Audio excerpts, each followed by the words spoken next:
When estate sale enthusiast Marcus Walter walked into the dusty attic of the Whitmore estate on a crisp October morning in 2023, he was expecting to find the usual collection of forgotten furniture and outdated electronics. What he discovered instead was a leather-bound family album that would lead him down a rabbit hole of mystery, spanning over a century, ultimately forcing him to question everything he thought he knew about the nature of photography, time, and the very fabric of reality itself. Marcus had been attending estate sales for nearly 15 years, ever since his retirement from his job as a software engineer. He had developed an eye for valuable antiques and collectibles, and he particularly enjoyed the thrill of discovering items that others had overlooked. The Whitmore estate sale had been advertised as containing the belongings of Eleanor Whitmore, an elderly woman who had died at the age of 93 with no living relatives. The house itself was a sprawling Victorian mansion that had clearly seen better days. Paint was peeling from the exterior walls, and several of the shutters hung at odd angles. But Marcus knew that such houses often contained treasures that had been accumulating for generations, hidden away in forgotten corners and neglected storage spaces. He had already spent 2 hours examining the items on the main floor when he decided to venture into the attic. The narrow staircase creaked ominously under his weight, and the air grew thick and musty as he climbed higher.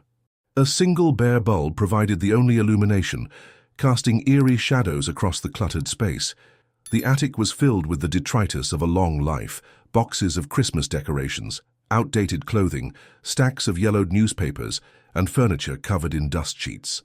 Marcus methodically worked his way through the space, lifting covers and opening boxes, searching for anything that might be of value or interest. It was in a corner near the far window that he found the trunk. It was an old steamer trunk, the kind that wealthy families had once used for extended voyages. The leather was cracked and faded, and the brass fittings had turned green with age. When Marcus lifted the heavy lid, he was greeted by the scent of old paper and mothballs. Inside the trunk were layers of carefully preserved items: wedding dresses wrapped in tissue paper, military uniforms, bundles of letters tied with ribbon, and several photograph albums. It was the largest of these albums that caught Marcus's attention. Bound in rich burgundy leather with gold lettering that read, "The Blackwood Family Chronicles 1895–1920, it appeared to be a comprehensive record of a family's life during the early years of the 20th century. Marcus carefully lifted the album from the trunk and carried it over to the window, where the natural light would allow him to examine it more closely. The album was heavy, its pages thick with the weight of hundreds of photographs and documents. As he opened the cover, he was immediately struck by the quality of the preservation. Despite being over a century old, the photographs were remarkably clear and well maintained. The first section of the album documented what appeared to be a wedding celebration from 1895. The photographs showed a young couple surrounded by family and friends, all dressed in the elaborate fashions of the Victorian era. The bride wore an ornate white gown with a long train, while the groom was resplendent in a formal black suit with tails. The wedding party posed stiffly for the camera, their faces bearing the serious expressions common to photography of that era when exposure times required absolute stillness. Marcus found himself fascinated by these glimpses into the past. The photographs were not just images. They were windows into a world that had vanished long ago. He could see the pride in the parents' faces, the joy of the young couple, and the formal dignity of the assembled guests. Each photograph told a story, and Marcus felt privileged to be able to witness these private moments from a family's history. As he turned the pages, he followed the Blackwood family through the years. There were photographs of christenings and birthday parties, family vacations and holiday gatherings. He watched the young couple age and saw their children grow from infants to young adults. The album was a comprehensive record of a family's life, documenting both the major milestones and the everyday moments that made up their existence. The photographs were accompanied by detailed captions written in elegant script, providing names, dates, and descriptions of the events being documented. Marcus learned that the family patriarch was Jonathan Blackwood, a successful businessman who had made his fortune in the railroad industry. His wife, Margaret, appeared to be a devoted mother and active member of Philadelphia society.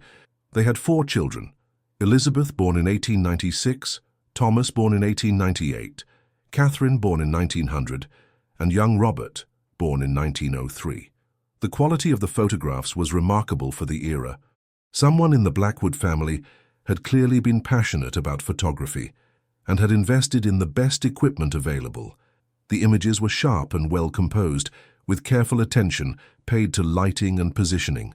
Marcus could see that these were not casual snapshots, but carefully planned and executed portraits that had been created to preserve the family's legacy for future generations. As he continued through the album, Marcus began to notice subtle changes in the family's demeanor.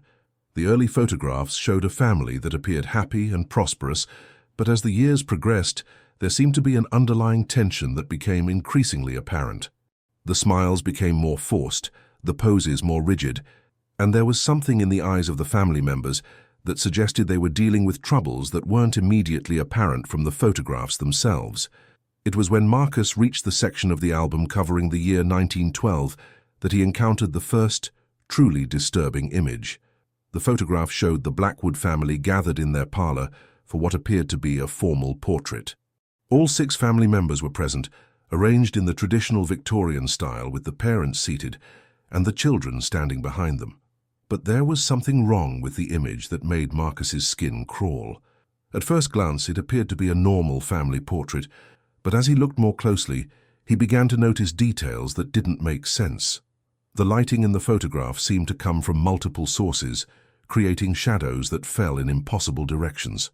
The expressions on the family members' faces were subtly wrong, as if they were all looking at something just outside the frame that was causing them considerable distress. Most disturbing of all was the figure that appeared to be standing behind the family. At first, Marcus thought it might be a servant or another family member, but as he examined the image more carefully, he realized that the figure was translucent, as if it were a double exposure or some kind of photographic error. But the figure was too clear and well-defined to be an accident, and its presence in the photograph seemed deliberate and purposeful. The figure appeared to be that of a tall man dressed in dark clothing, but his face was obscured by shadows that seemed to move and shift, even as Marcus looked at the photograph.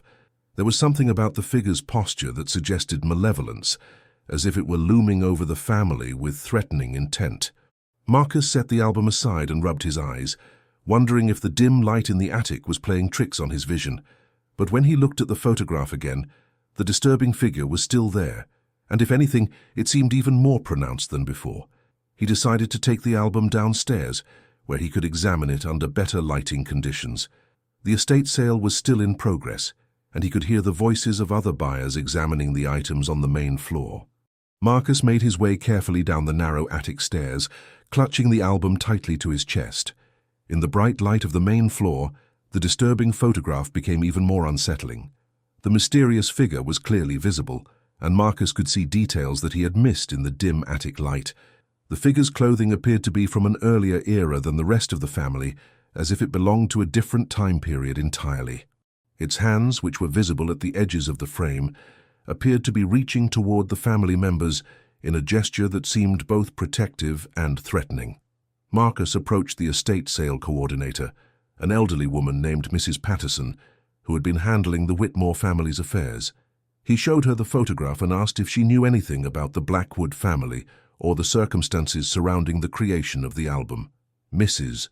Patterson examined the photograph with interest, adjusting her glasses to get a better look at the details.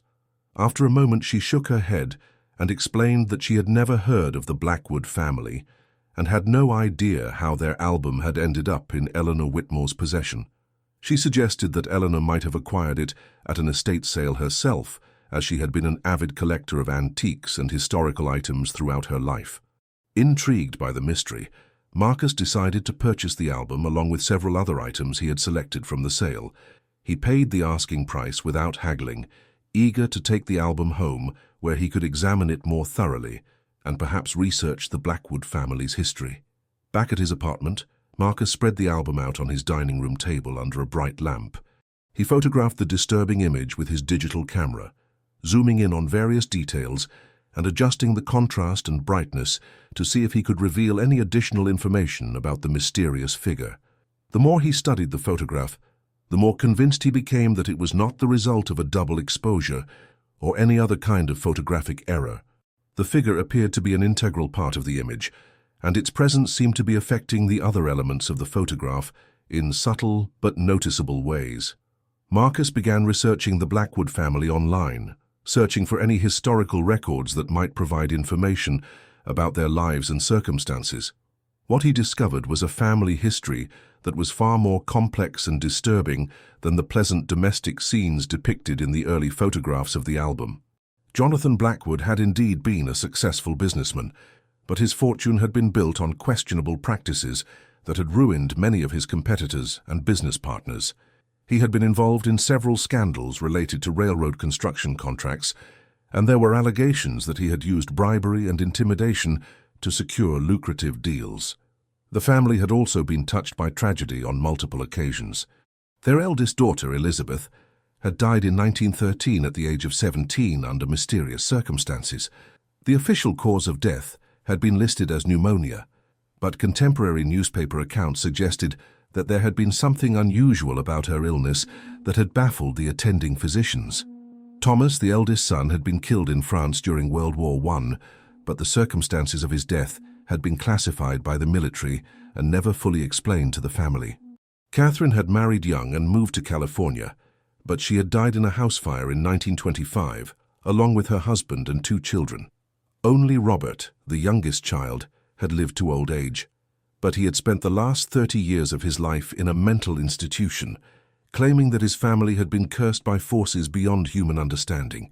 As Marcus delved deeper into the family's history, he began to uncover a pattern of tragedy and misfortune that seemed to follow the Blackwoods wherever they went. Business associates died in accidents, friends and neighbors experienced sudden reversals of fortune, and anyone who crossed the family seemed to suffer consequences that were far out of proportion to their actions. The more Marcus learned about the Blackwood family, the more the disturbing photograph began to make sense. The mysterious figure in the image seemed to represent some kind of malevolent presence that had been associated with the family, and the expressions of fear and distress on their faces suggested that they were aware of its influence over their lives. Marcus decided to have the photograph examined by a professional to determine whether it had been manipulated or altered in any way. He contacted Dr. Sarah Mitchell, a forensic photographer who specialized in analyzing historical images for authenticity and evidence of tampering. Dr. Mitchell examined the photograph using advanced digital analysis techniques, looking for signs of double exposure, composite imaging, or other forms of manipulation. Her analysis revealed that the photograph was genuine and had not been altered or manipulated in any way. The mysterious figure was an integral part of the original image, captured by the camera at the same time as the rest of the family. But Dr. Mitchell's analysis also revealed something even more disturbing. The figure in the photograph appeared to be moving between frames. When she compared the image to other photographs in the album from the same time period, she found that the figure appeared in different positions and locations, as if it were somehow able to move independently within the confines of the photographs. This discovery prompted Marcus to examine the entire album more carefully, looking for other appearances of the mysterious figure. What he found was a progression of images that told a story of increasing supernatural activity within the Blackwood household.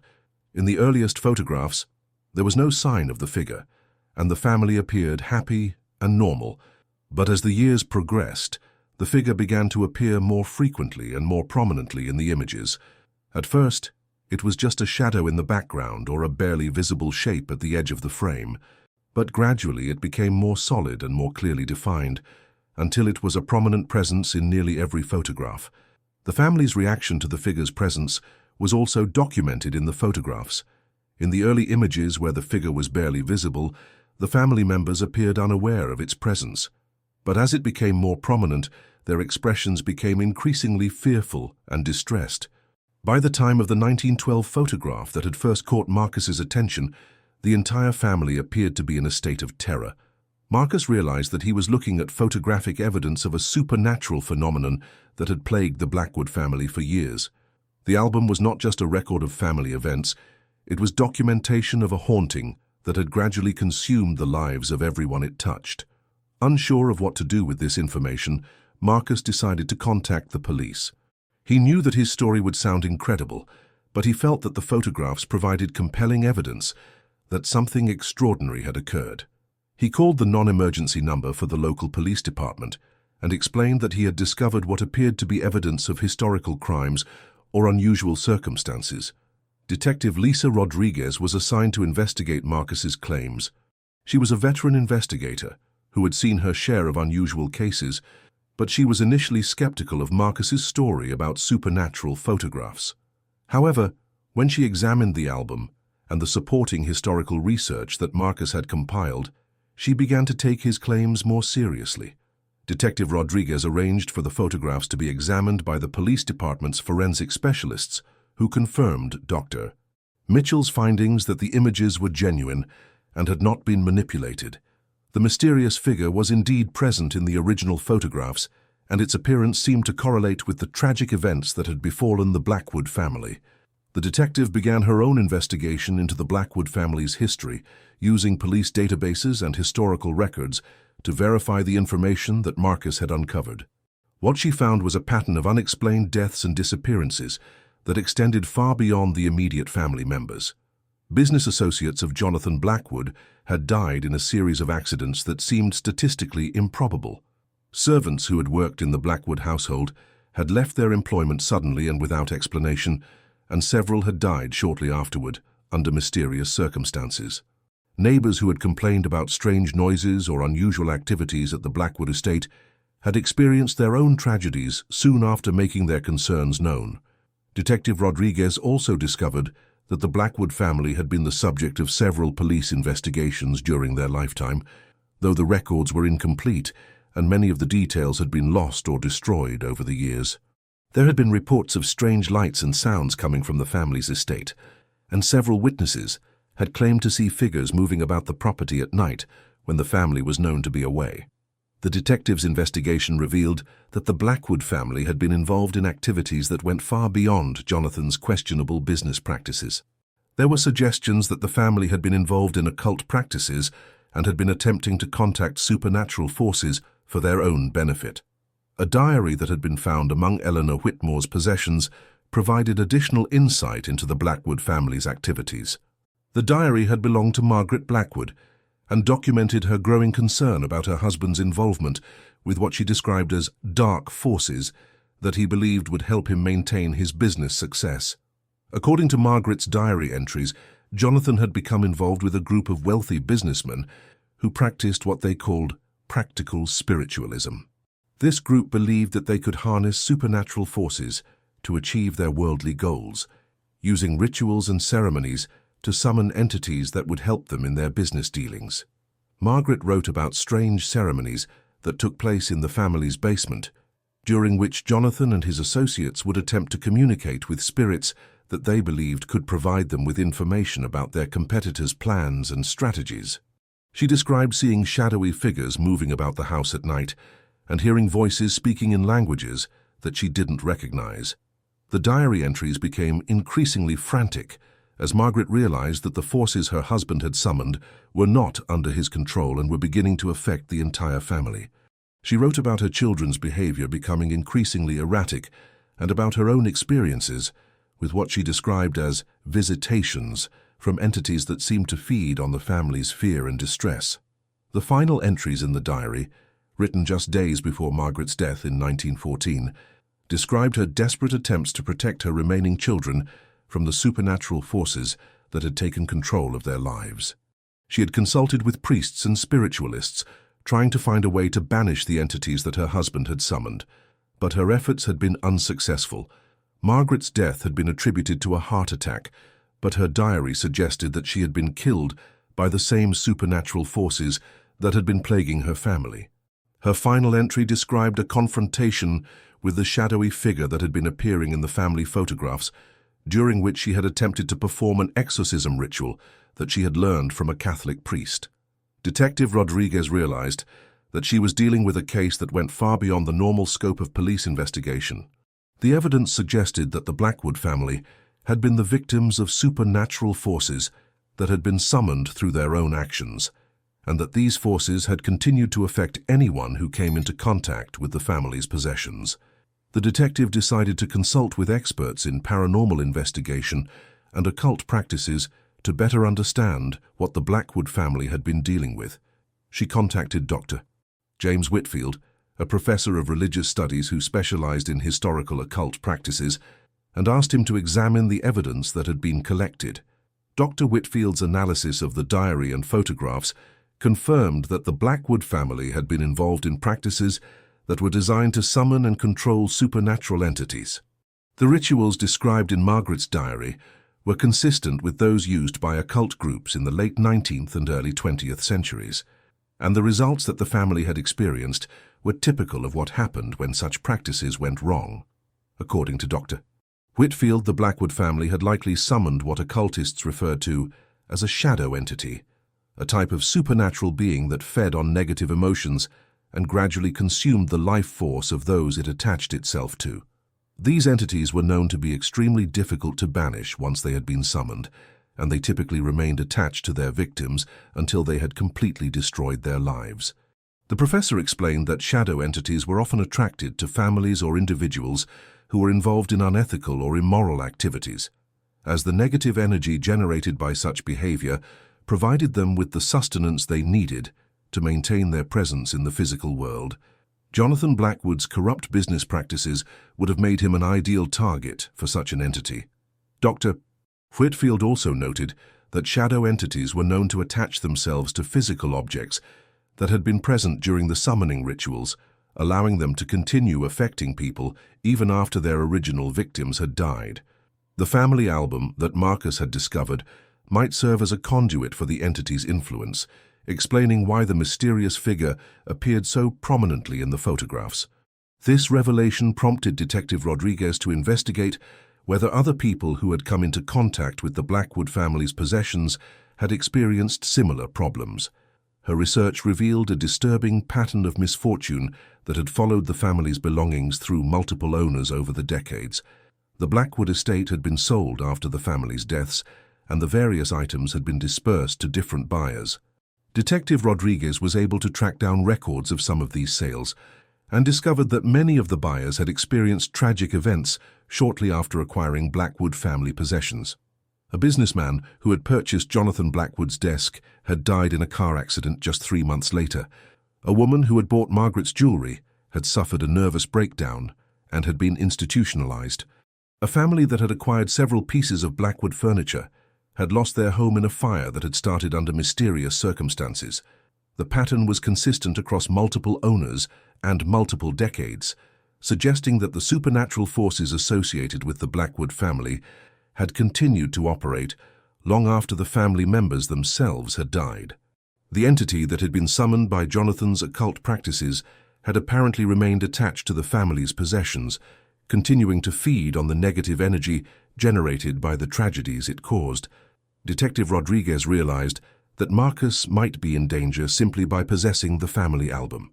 She contacted him immediately and advised him to avoid handling the album any more than necessary until they could determine how to safely dispose of it.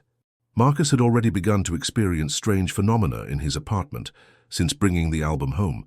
He had been hearing unexplained sounds at night, and he had noticed that the temperature in his apartment seemed to drop significantly whenever he was in the same room as the album. He had also been experiencing vivid nightmares that seemed to involve the Blackwood family and the mysterious figure from the photographs. The nightmares were particularly disturbing because they felt more like memories than dreams. Marcus found himself experiencing events from the perspective of various Blackwood family members, witnessing the gradual corruption of their lives as the shadow entity gained more control over them. He saw Jonathan's descent into increasingly desperate and unethical behavior as he tried to maintain his business empire. He felt Margaret's growing terror as she realized that her husband's occult practices were destroying their family. He experienced the children's confusion and fear as they were exposed to supernatural forces that they couldn't understand. These experiences left Marcus exhausted and disoriented during the day. He found it difficult to concentrate on his normal activities, and he began to avoid going near the album altogether. But even when he was in other parts of his apartment, he could feel the presence of something malevolent watching him, waiting for an opportunity to exert its influence. Dr. Whitfield recommended that the album be examined by a specialist in supernatural artifact containment, someone who had experience dealing with objects that had been contaminated by occult practices. He provided Detective Rodriguez with the contact information for Dr. Elena Vasquez, a researcher who had spent decades studying cursed objects and developing methods for neutralizing their supernatural properties. Dr. Vasquez agreed to examine the album, but she insisted that it be brought to her laboratory under carefully controlled conditions. She explained that objects that had been exposed to shadow entities could be extremely dangerous and could affect anyone who came into contact with them. The album was transported to Dr. Vasquez's laboratory in a specially designed containment case that was lined with materials that were believed to block supernatural influences. Even with these precautions, the transport team reported experiencing unusual phenomena during the journey, including equipment malfunctions and unexplained temperature fluctuations. Dr. Vasquez's examination of the album confirmed that it was indeed contaminated with supernatural energy. Her instruments detected high levels of what she described as negative psychic resonance, and the photographs themselves seemed to emit a form of energy that was not detectable by conventional scientific equipment. The researcher explained that the album had become a focal point for the shadow entity's influence, allowing it to continue affecting the physical world even though its original summoners had died decades ago. The entity was using the photographs as a window through which it could observe and influence potential victims, and anyone who spent extended time examining the images would gradually fall under its control. Dr. Vasquez recommended that the album be destroyed, using a specific ritual that would sever the entity's connection to the physical world and prevent it from continuing to cause harm. The ritual would need to be performed by someone with experience in supernatural cleansing, and it would require the use of materials and techniques that had been developed specifically for dealing with shadow entities. Detective Rodriguez arranged for the ritual to be performed by Father Michael Santos, a Catholic priest who had specialized in exorcism and supernatural cleansing for over 20 years. Father Santos had dealt with similar cases in the past and understood the dangers involved in attempting to banish entities that had been summoned through occult practices. Father Santos was a man in his 60s who had spent decades studying supernatural phenomena and performing exorcisms. He had encountered cursed objects before, but nothing quite like the album that Dr. Vasquez described. When Detective Rodriguez showed him the photographs and explained the album's history, he immediately understood the gravity of the situation. The priest had first encountered supernatural forces during his early years in the seminary, when he had been called upon to assist with an exorcism in rural Ireland. That experience had opened his eyes to the reality of forces beyond human understanding, and he had dedicated his life to studying and combating such threats. Father Santos had developed his own methods for dealing with cursed objects, based on a combination of traditional Catholic exorcism rituals and techniques he had learned from other religious traditions. He understood that the album was not simply a haunted object, but a conduit for a malevolent entity that needed to be banished rather than simply removed. The ritual took place in Dr. Vasquez's laboratory under carefully controlled conditions. Father Santos performed a series of prayers and ceremonies that were designed to weaken the entity's hold on the physical world, while Dr. Vasquez monitored the supernatural energy levels to ensure that the process was having the desired effect. As the ritual progressed, the photographs in the album began to change. The mysterious figure that had been so prominent in the images gradually became less distinct, as if it were being pulled away from the physical world. The family members in the photographs also seemed to change, their expressions of fear and distress giving way to looks of peace and relief. The final stage of the ritual involved the physical destruction of the album itself. Father Santos used blessed fire to burn the photographs and pages, while Dr. Vasquez contained the supernatural energy that was released during the process. The burning took several hours, as each page had to be destroyed individually to ensure that no trace of the entity's influence remained. When the ritual was complete, Dr. Vasquez's instruments showed that the supernatural energy levels had returned to normal. The shadow entity that had plagued the Blackwood family and everyone who had come into contact with their possessions had finally been banished from the physical world.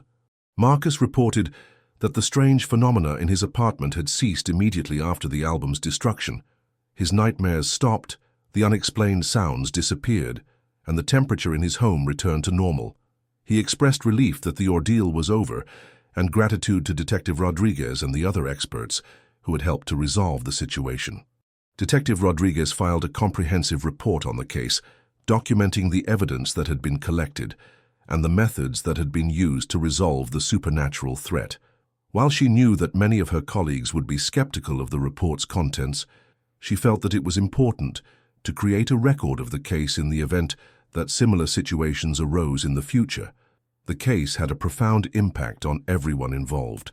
Marcus became more cautious about the antiques he collected, always researching their histories before bringing them into his home. Detective Rodriguez developed an interest in cases involving supernatural phenomena and became one of the few law enforcement officers in the region who was willing to investigate such matters seriously. Dr. Vasquez used the case as the basis for several research papers on supernatural artifact containment, and her work helped to establish new protocols for dealing with objects that had been contaminated by occult practices. Father Santos incorporated his experiences with the Blackwood case into his training programs for other priests who might encounter similar situations. The case also led to a broader investigation into the activities of the occult group that Jonathan Blackwood had been involved with. Detective Rodriguez discovered that several other wealthy families in the Philadelphia area had been members of the same organization, and that many of them had experienced similar patterns of tragedy and misfortune. Working with historians and genealogists, the detective was able to trace the activities of the occult group back to its founding in the 1880s. The group had been led by a charismatic figure named Alistair Crowne, who claimed to have discovered ancient methods for summoning and controlling supernatural entities. Crowne had attracted a following of wealthy businessmen and socialites who were drawn to his promises of power and success through supernatural means. The group had conducted regular ceremonies in which they attempted to summon entities that would help them achieve their worldly goals, but they had little understanding of the true nature of the forces they were dealing with. The investigation revealed that virtually every family that had been involved with Crowne's group had suffered tragic consequences. Some had died in accidents or mysterious illnesses, while others had lost their fortunes or been driven to madness. The supernatural entities that the group had summoned had proven to be far more powerful and malevolent than anyone had anticipated. Detective Rodriguez's investigation also uncovered evidence that Crowne himself had eventually realized the danger of what he had unleashed. His personal journals, discovered in a safety deposit box that had been abandoned for decades, documented his growing horror as he watched his followers suffer the consequences of their involvement with supernatural forces. Crowne had spent his final years attempting to develop methods for banishing the entities that his group had summoned, but his efforts had been largely unsuccessful. He had died in 1923 under mysterious circumstances, and his death had marked the end of the occult group's activities. The journals revealed that Crowne had been working on what he called a great banishment, a ritual that would sever all connections between the summoned entities and the physical world. He had believed that the entities were drawing power from the objects and locations where the original summoning ceremonies had taken place, and that destroying these focal points would weaken their hold on reality. Detective Rodriguez realized that the Blackwood family album had been just one of many such focal points scattered throughout the Philadelphia area. Crowne's journals contained a list of locations where the group had conducted their ceremonies, as well as descriptions of objects that had been used in the rituals and might still be contaminated with supernatural energy. Working with Dr. Vasquez and Father Santos, Detective Rodriguez began a systematic investigation of these locations and objects. They discovered that many of the sites where ceremonies had taken place were still experiencing unusual phenomena, even decades after the rituals had been performed. The basement of what had once been Crowne's mansion, now converted into apartments, was the site of frequent unexplained accidents and illnesses among the residents.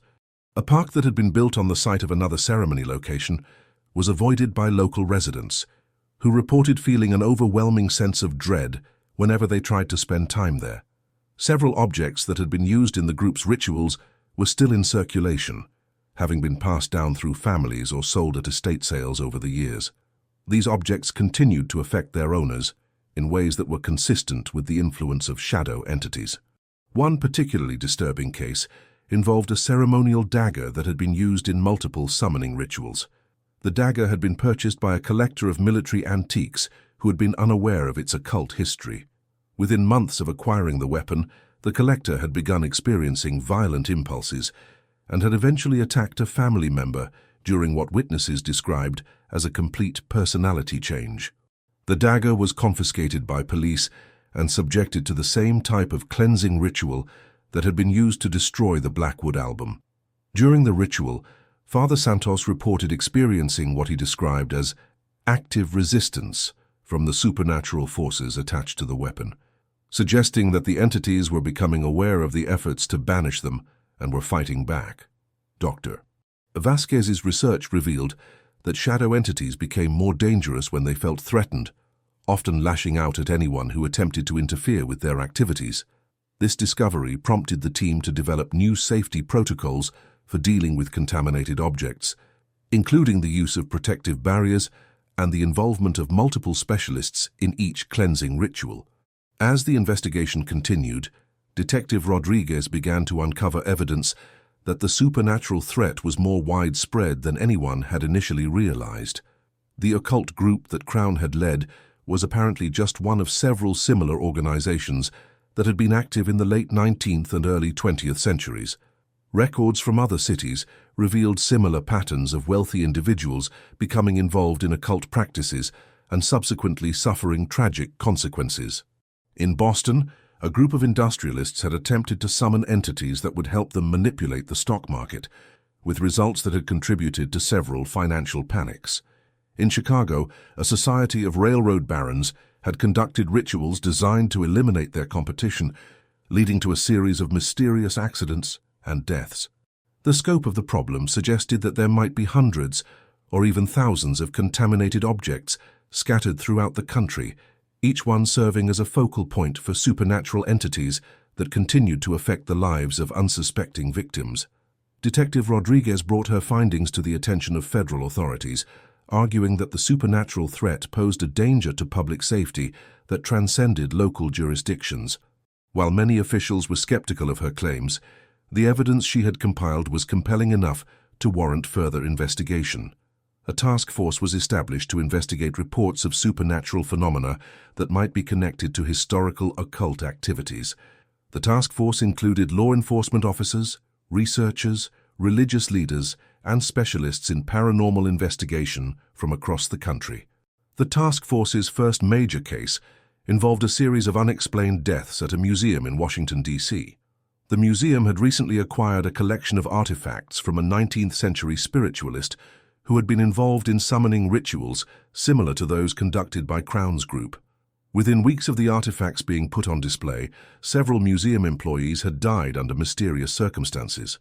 Security guards reported seeing shadowy figures moving through the galleries at night, and visitors complained of feeling ill or experiencing panic attacks when they approached certain exhibits. The task force's investigation revealed that the spiritualist's artifacts had been contaminated with the same type of supernatural energy that had been detected in the Blackwood album.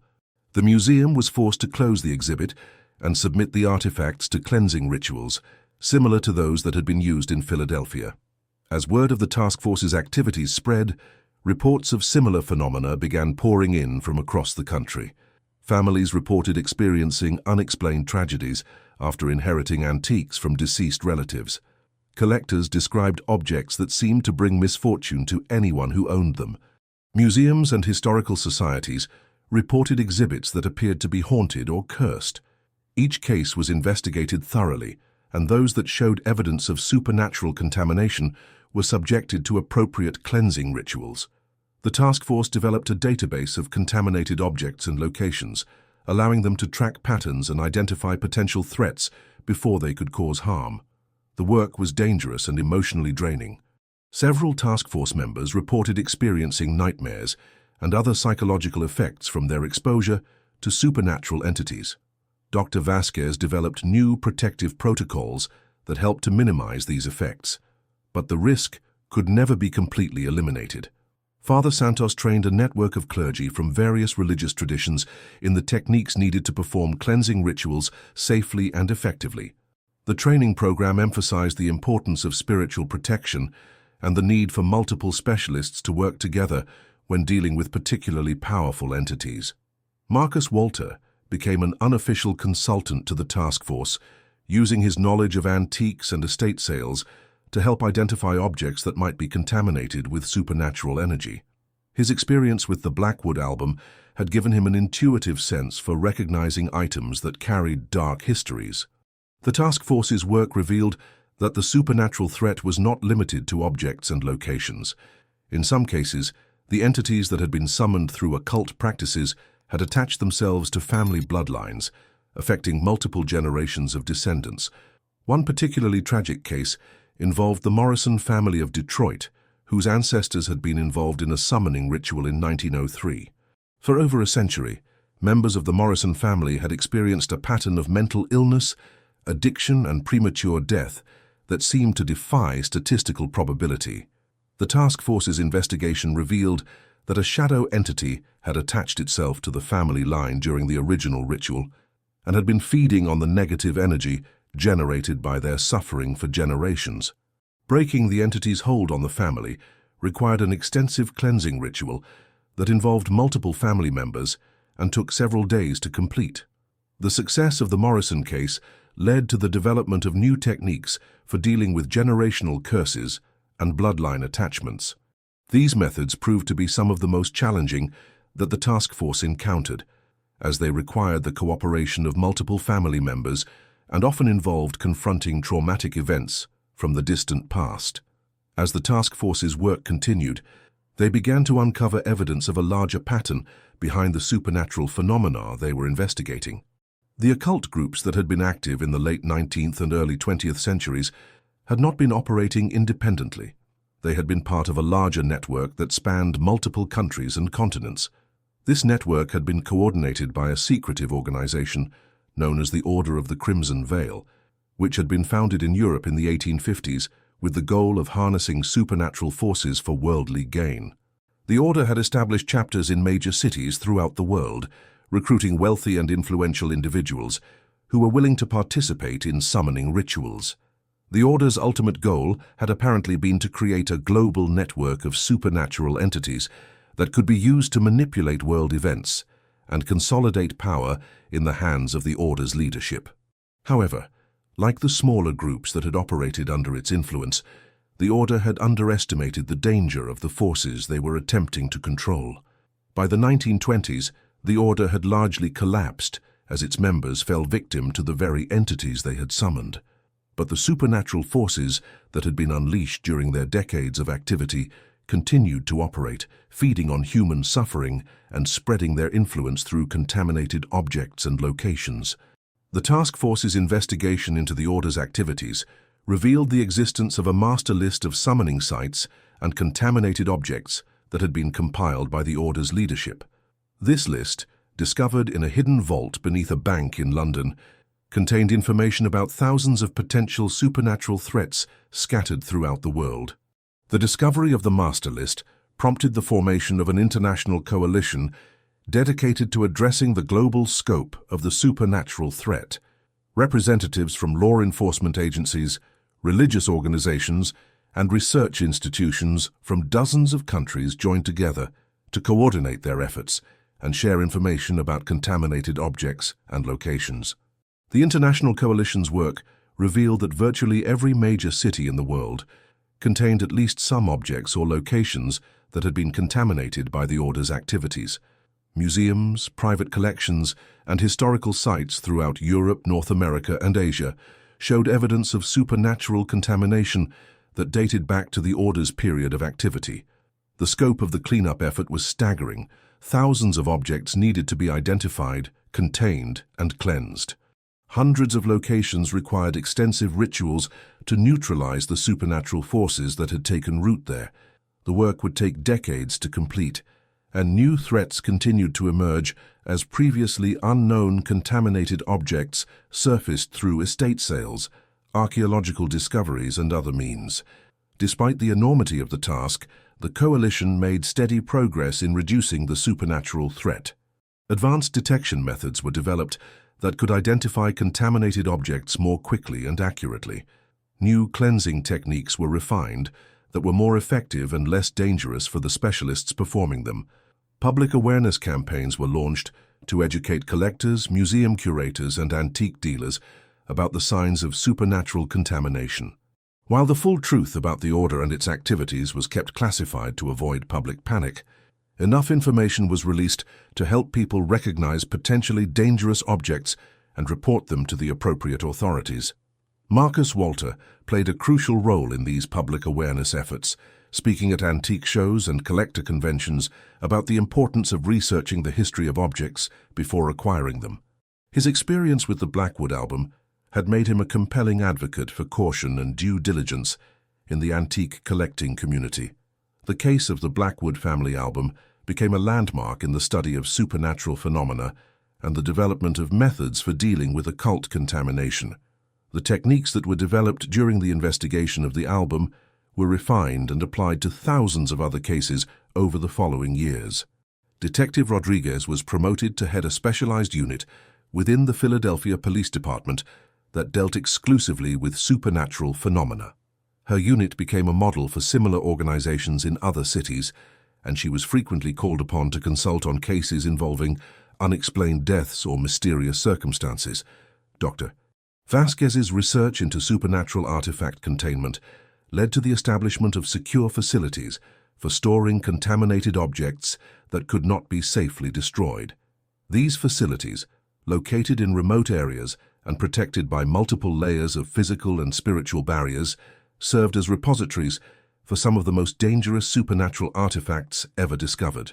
Father Santos became the director of a training institute for clergy and other religious professionals who might encounter supernatural phenomena in their work.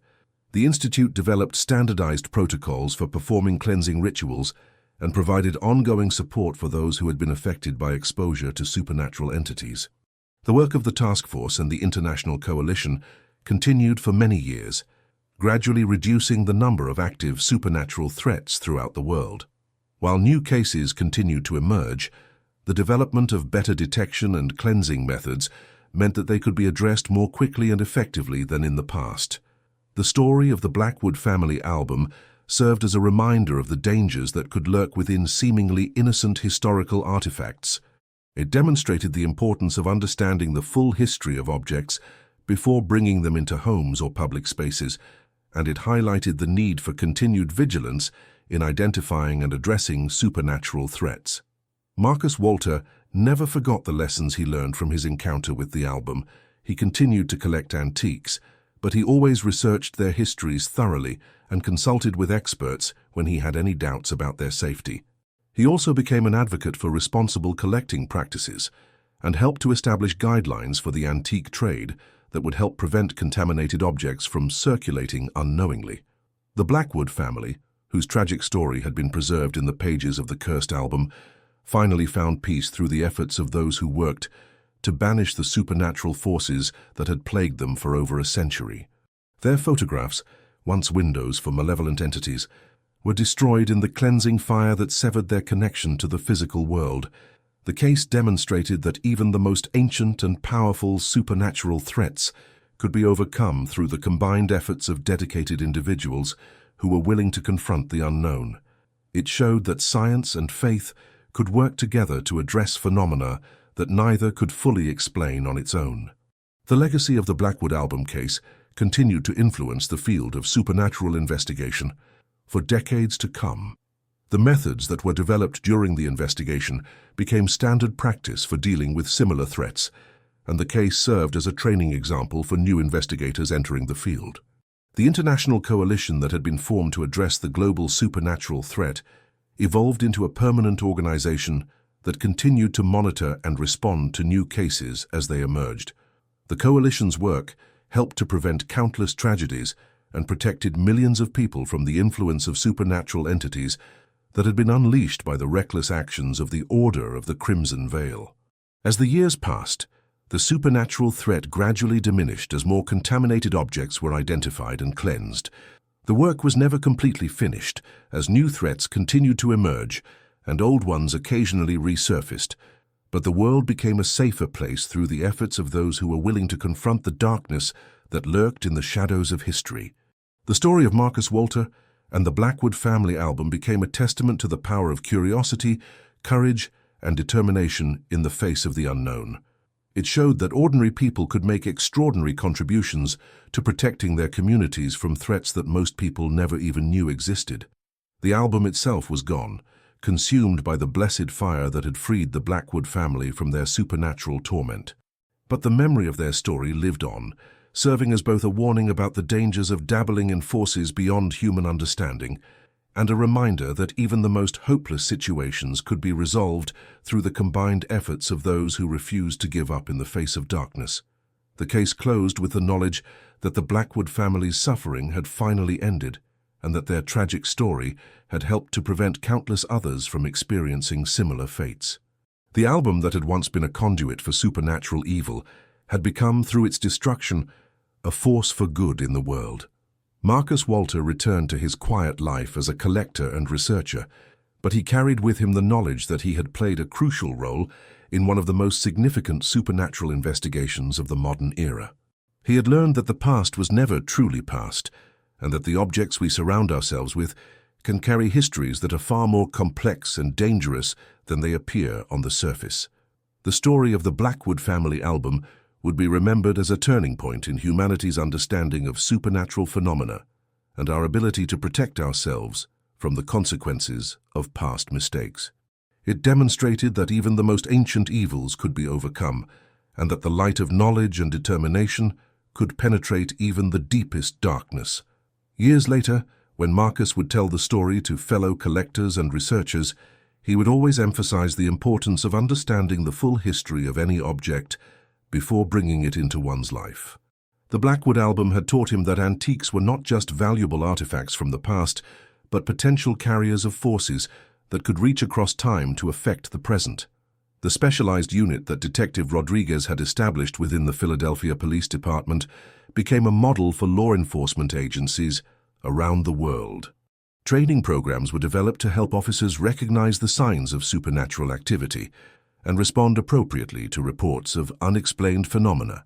Dr. Vasquez's containment facilities became crucial resources for the international coalition, providing secure storage for objects that were too dangerous to be destroyed immediately or that required extended study before appropriate cleansing methods could be determined.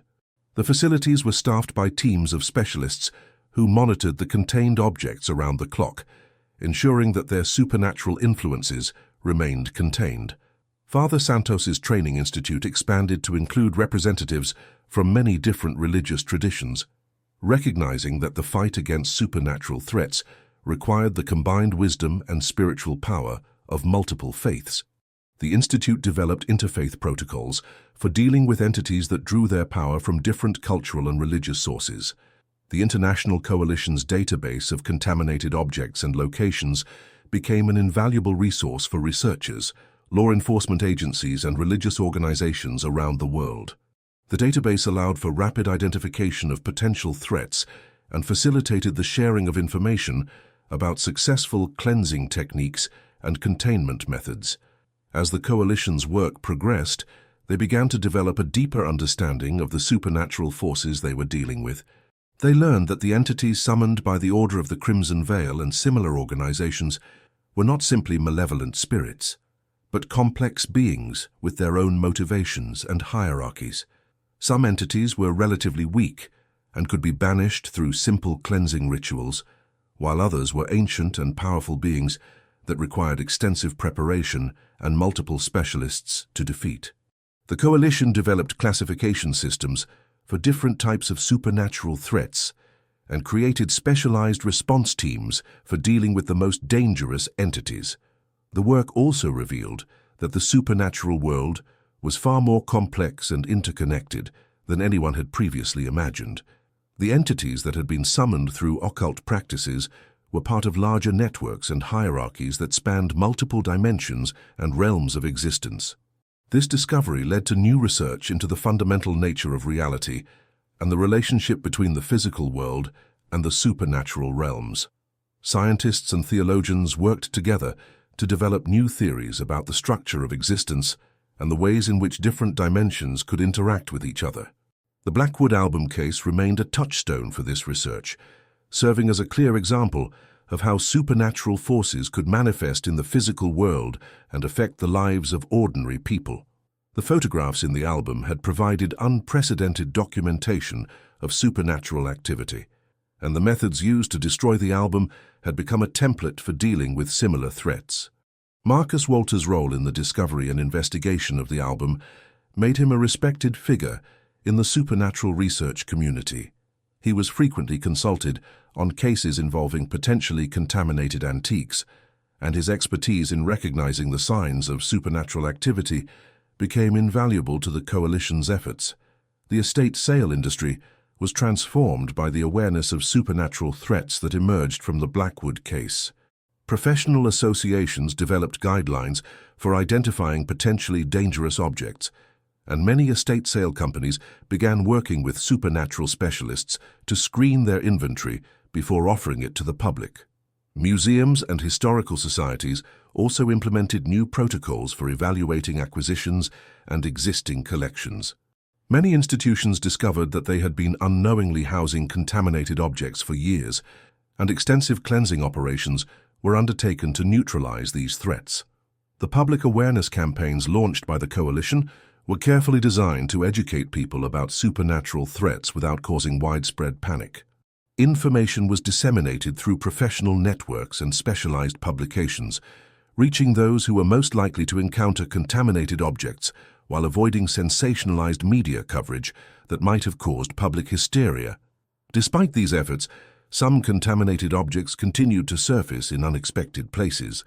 Garage sales, flea markets, and online auction sites occasionally featured items that carried supernatural influences, and the coalition worked to develop rapid response protocols for dealing with these situations.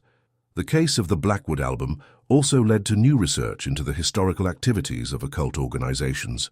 Historians and genealogists worked to trace the activities of groups like the Order of the Crimson Veil, mapping their influence and identifying locations where their rituals might have left lasting supernatural contamination. This historical research revealed that occult practices had been far more widespread in the late 19th and early 20th centuries than most people had realized. Wealthy and influential individuals in many countries had been drawn to the promise of supernatural power, and their activities had left a legacy of contaminated objects and locations that continued to pose threats decades later. The International Coalition's work also revealed connections between historical occult activities and some unexplained events in modern history.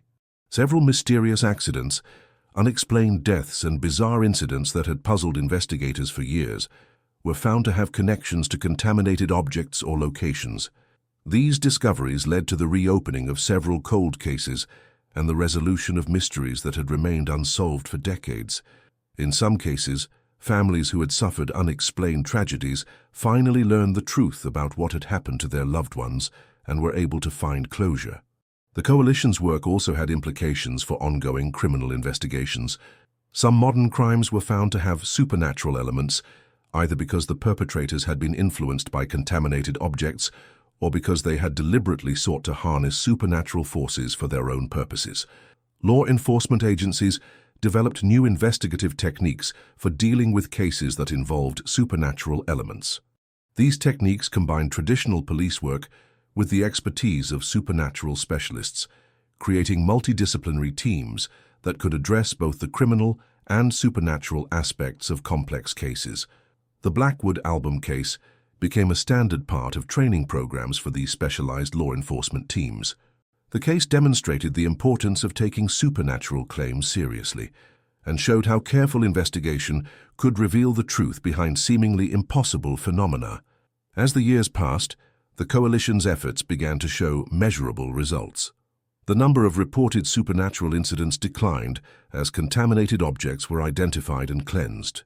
The techniques developed for dealing with supernatural threats became more refined and effective, reducing the risks faced by specialists who worked in the field. However, the work was never truly finished.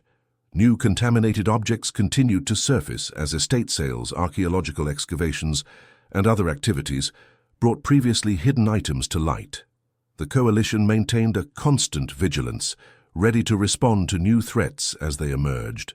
The story of the Blackwood family album served as a constant reminder of the importance of this work. The album had been a seemingly innocent family memento that had hidden a terrible supernatural threat. Its discovery and destruction had saved countless lives and had led to the development of a global network dedicated to protecting humanity from supernatural dangers. Marcus Walter often reflected on the chain of events that had begun with his discovery of the album in Eleanor Whitmore's attic.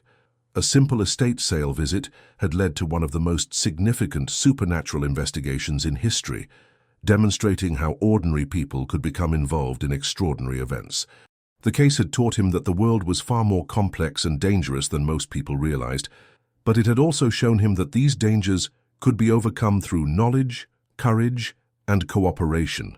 The international coalition that had emerged from the Blackwood case was proof that humanity could unite to face even the most unusual and frightening threats. Detective Rodriguez's specialized unit continued to investigate supernatural cases for many years, building on the foundation established during the Blackwood investigation. The unit's success led to the creation of similar organizations in other cities, creating a network of law enforcement agencies that could respond to supernatural threats anywhere in the world. Dr. Vasquez's research into supernatural artifact containment led to numerous breakthroughs in understanding how supernatural forces interacted with physical objects. Her work helped to develop new materials and techniques for containing and neutralizing supernatural influences, making the work of cleansing contaminated objects safer and more effective. Father Santos's training institute became a global center for education about supernatural threats and the techniques needed to combat them. The institute's graduates worked in countries around the world, spreading knowledge and expertise that helped to protect communities from supernatural dangers. The Blackwood family, whose tragic story had been preserved in the cursed album, finally found the peace that had been denied to them for over a century. Their suffering had not been in vain. It had led to the discovery and resolution of a global supernatural threat that might otherwise have continued to claim victims indefinitely. The album itself was gone, but its legacy lived on in the institutions and protocols that had been established to deal with supernatural threats. The case had shown that even the most ancient and powerful supernatural forces could be defeated through human determination and cooperation. The story of the Blackwood family album would be told for generations to come, serving as both a warning about the dangers of dabbling in supernatural forces and an inspiration for those who worked to protect humanity from such threats.